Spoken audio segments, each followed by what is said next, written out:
Ұлыстың ұлы күні Наурыз құтты болсын деп, ою жилеткамды киіп алып, Наурыз көже істеуге кірістім. Ең бірінші жылқының етін суға қайнатып алдым. Көбігін алып, жүгері ұзақ пісетін болғаннан кейін жүгері салдым. Бидайды бөлек ыдысқа пісірдім. Наурыз Рамазан айына түскеннен кейін жентте дайындап қояйын дедім.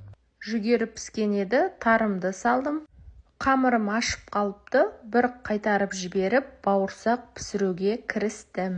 Бауырсақтың қамырына майонез бен құмшекер қоссаңыздар, өте дәмді болып шығады. Көжеге піскен бидай салдым және етімді алып, турап қайта салдым. Айран және құрт езіп салдым. Сіздер көже дайындауды бастадыңыздар ма? Сіздер қалай жасайсыздар? Комментарияға жазып кетіңіздер. Біз Наурыз мейрамын желтоқсандағы жаңа жылдан да қатты күтеміз. Тақиямызды киіп, тоқашымызды бәрін дайындап, атамыздан бата сұраймыз.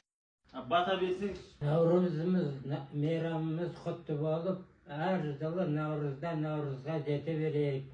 Бақытты болайық, ынтымағымыз жойылмай, дәулетті, сәулетті үй болайық. Аумин, Аллах.